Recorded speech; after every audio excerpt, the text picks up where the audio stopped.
four really distinct challenges on the show. Mommy. We have Teddy, who has to match exactly the Stan Winston animatronic bear on the set. Ask Dr. No, there's nothing I don't. We have Dr. No, who's kind of classically cartoonish without any real limits because he's a hologram and he can do whatever we want him to do. And then we have the beings themselves at the end of the film. Very difficult to animate because they're very sculptural, and the minute you start to move them, you have to be very careful. Then we have the Blue Fairy, and she's human-looking but completely unreal. She's probably one of the most challenging performance problems we have on the show. So those four things are very different from one another, and they make the project very interesting for us.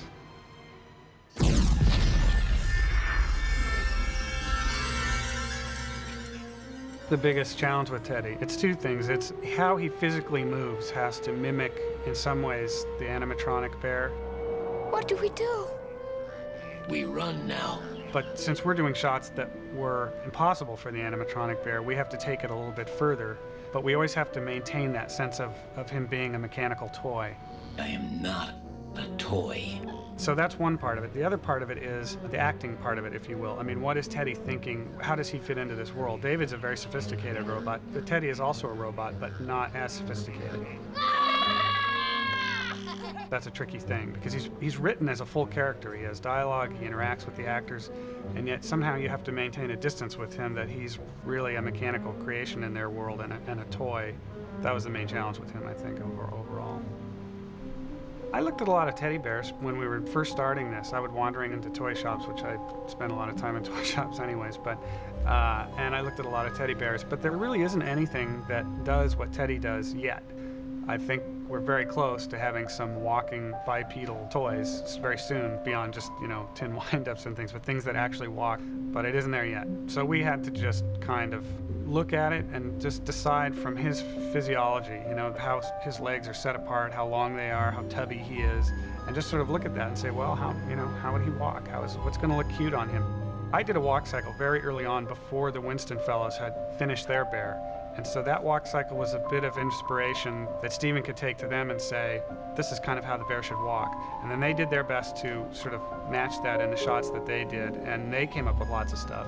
And then we took the stuff that they've done now in our shots and kind of worked that in certain idiosyncrasies of the way the bear moves, the way his joints work, the way, the kinds of things he's capable of doing and not capable of doing. We could take all that and fold it into our bear. And we end up with hopefully something that's a credible little mechanical bear that, people will believe in.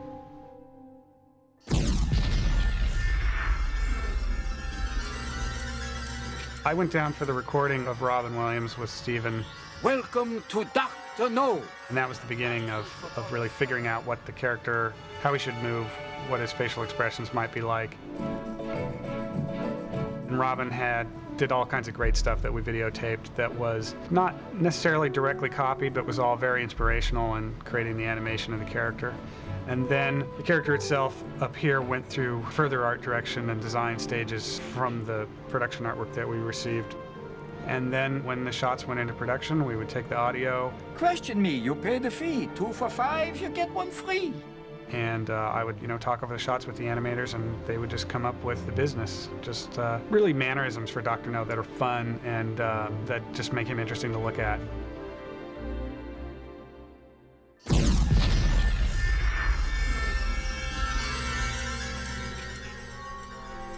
I looked at ballet dancers to begin with for just examples of graceful movement, very controlled movement. Then also one thing that Dennis Murin suggested would be to look at actors who have a very quiet presence. For instance, Alec Guinness.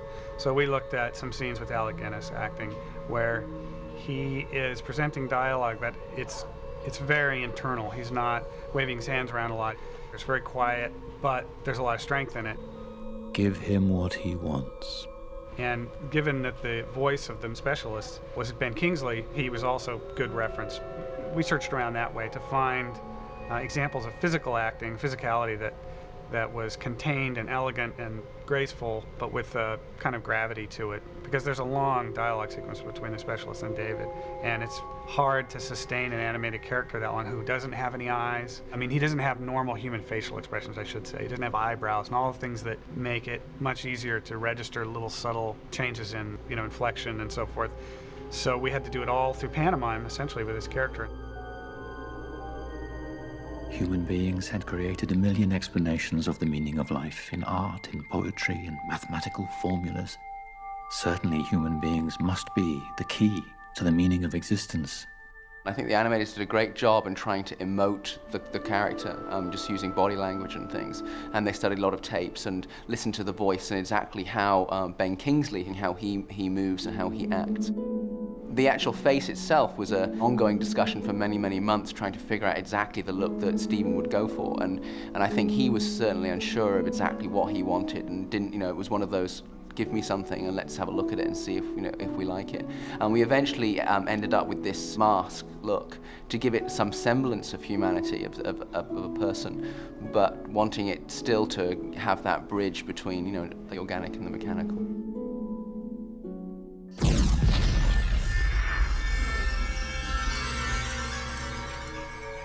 The Blue Fairy is one of the hardest things we're doing in that physically she's very realistic. Her proportions are exactly like a real woman's.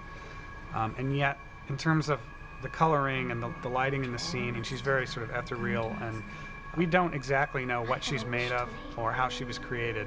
And what is your wish? Please make me a real boy.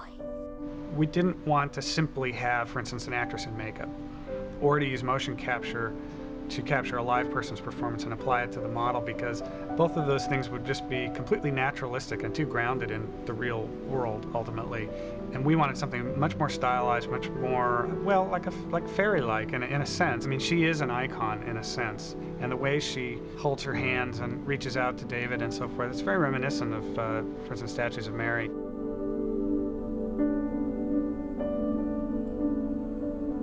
As far as her facial movement and just her whole attitude and that, it's really coming from the design of the statue itself.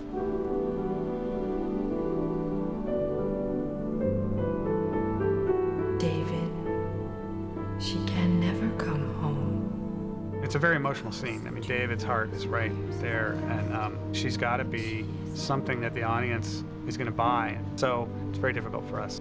And she's really an amazing character. She's beautiful, and it's just a pleasure to work on. Your wish is my command.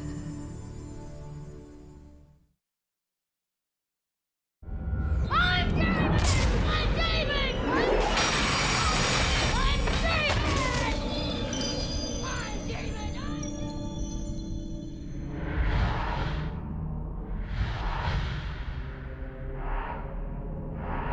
Normally, I don't get involved in a lot of films until pretty late, until the film is shot and they're cutting the film. But on this one, I was able to be involved really early, before they shot anything. So the first discussions I had about the film were in general about what the feeling of the film was going to be. Got to go early on to the art department where they were designing. Some people from Stanley Kubrick who had worked on the film for years before, were still working on the look of the film. So I got to spend a day looking at the designs of what the cities would look like and the characters and the vehicles. So that was fantastic. Just gave me a great idea what the film was going to be like. From the time I read the script, it was pretty obvious the movie broke into these 3 distinct sections, each with their own feeling. Since I was involved early on, we had time to record a lot of new material. So we were able to start a long time ago recording robotic sounds, interesting little futuristic motors that we could use. But what I found myself mostly doing is taking any source material I could and making a palette of musical sound effects or tonal sound effects for everything. Like the vehicles are electric vehicles, but they sound very musical. So the sounds in the movie are made up of a lot of original recordings we were able to start making a long time ago. The best way I find to work with Stephen is to show him stuff, to get reactions. One of the first things I did, which was really fun and unique for me, was to come up with voices for some of the characters in the movie that are a robot in the movie. Could you kind of shoot me over the propeller thing? Or a special effect in the movie. Starving minds, welcome to Dr. No. So I looked for interesting voices and would try them against some early pictures and send those to Stephen to see what he thought. Go to her, David. She's just waking up this instant. Teddy, Teddy, come here. There's so many different scenes that have a different quality to them.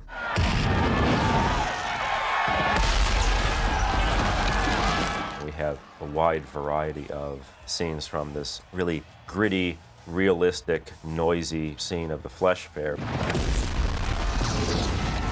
where essentially robots are being destroyed in a carnival atmosphere in ritualistic, huge ways. It's wild, it's crazy, it's cacophony, it's reality at its grittiest and scariest. You have been searching for me, haven't you, David? And then at the other end of the spectrum, the blue fairy appears to David at the end of the film, and everything is, you're not even sure what's real and what's dreamlike or imagined. It all adds up to a very unique tone. So my job now is to try to emulate that, or to support that with the sound each step of the way, so that the sound is doing the same thing. Your wish is my command. Teddy, this is David. Hello, Teddy. Hello, David. When I first read the script and talked to Stephen, he had this idea of the Teddy character, since he's a small little teddy bear, but he wanted him to have this older, wise, flat voice. Martin, no. He kept mentioning Eeyore. He liked the feeling of Eeyore. It's not exactly right, but he liked that evenness of tone. I see the moon. In the midst of all this strange goings-on and even danger, to have this little teddy bear speak in a very calm, adult tone would be a relaxing thing for a companion to a child. What happened? I don't know. We are in a cage. So what I did early on is look for interesting voices, people, actors. We are in a cage. And I even took snippets from movies, from more famous actors, and I cut them against some early face tests for Teddy, just to get a feeling. And I would send them to Stephen, and he would react. And he finally picked Jack Angel, who was a voice actor. He really caught the spirit of that wisdom and calm. Be careful, David. This is not a toy. Almost a flat counterpoint to all the craziness going on around. What I do is I work on a synclavier, which is a keyboard that can play sound effects, and so for this movie I've been doing a lot of things. This is a choir of kids that just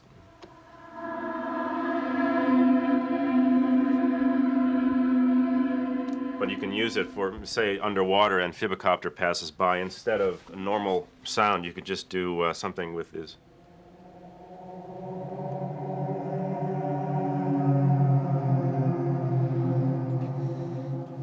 So you can take these tonalities, which are from musical sources, kids singing, and turn them into these very musical sound effects. AI is pushing the sound in a very almost psychological way, which I love. It doesn't hurt. The power of sound really is in its emotional aspect. It gets to us, like music, sound, all types of sound, I think, have a direct connection to our emotions. With all the various things in AI, the most important part that the sound plays is to make us experience through David, through his character. Experience the magic and the fright and the wonder and the confusion.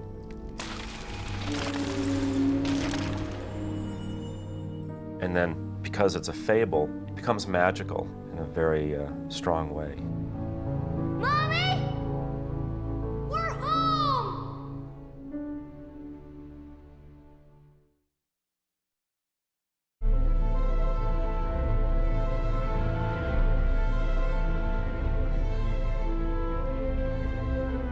Steven is very comfortable with the use of music in his films. AI, I think, has over 2-hour scores. But his particular kind of lyricism and his particular kind of emotional palette that he creates seems to lend itself to music to the extent that we don't feel we're taken away from the state of reality or the reality that he's trying to conjure for us by the presence of the orchestra, which can happen with another kind of film. So the music, I think, is quite schizophrenic, at least in my mind, because you have very tonal aspects, some string in the beginning. You have the piano at the end. Then there are sections that are very atonal, which is to say dissonant or without the gravity of the tonal system to root it.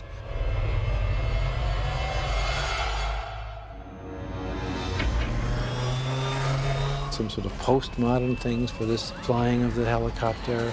A lot of use of electronics, much more than I usually do. Be careful, David. This is not a toy.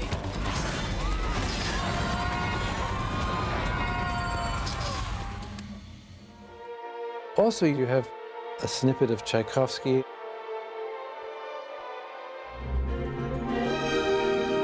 And a bit of Rosenkavalier you even hear when they go into Rouge City, which incidentally, this quotation of Richard Strauss was the one piece of music that Stanley Kubrick requested that Steven leave in the film. We don't know why. The Waltz from Rosenkavalier of Richard Strauss. It was something in his mind, in Kubrick's mind. We don't know why he wanted it. It's the one thing he stipulated. It should be that melody from Richard Strauss in some area. So very difficult for me to find a place where it fit. But there's a section for about 30 seconds where they drive through those great faces, you know, across the bridge into Rouge City, where on top of my own music, I threaded the waltz theme from Rosenkavalier as an homage to Kubrick completely, without fully realizing what the connection in his mind was.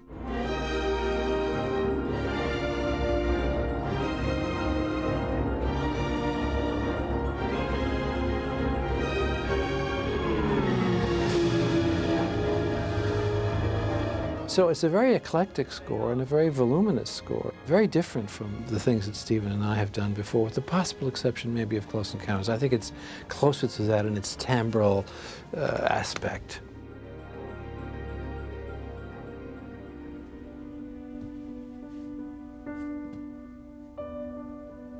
There are several melodies which are, I would call them cantilena almost. The most prominent one is the one that's played at the end.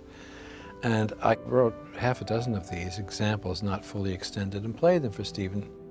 We kept working on the last scene, the death of the mother. And I would play these themes on the piano, and we would lay them against the film. And the one that we finally used seemed to both of us to be the right expression. It's very simple, although it has its complexities. And it's also very direct. And that scene is about 7 minutes long. So it's a long stretch of material for a cantilena of that particular type.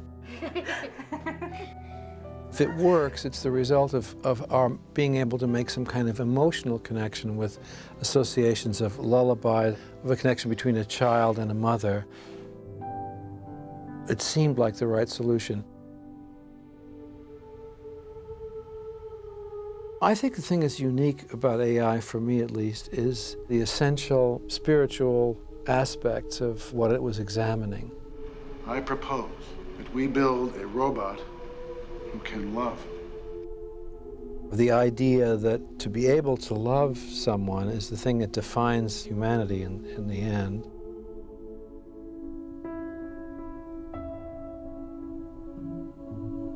At the end of the film, when David, who's been looking for his mother and wanting to be human all these centuries now, when his mother has her final biological death, he is able to die at the end of the film, and thereby achieving his humanity. By being able to die, he's proven himself to be human, which is the one thing that we all share, we all eventually will do. So these are subjects that are abstract and spiritual and very personal, and they go right to where music can speak to. Music is really about this kind of thing at its core. Not every film, as great as it can be, if it's an adventure film, it may be about hunting sharks, you know. And in emotional musical terms, that may be about heroism, or it may be about fear. There is no substitute for your own child!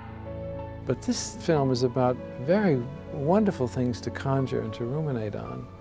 But outside, he just looks so real. Like he is a child.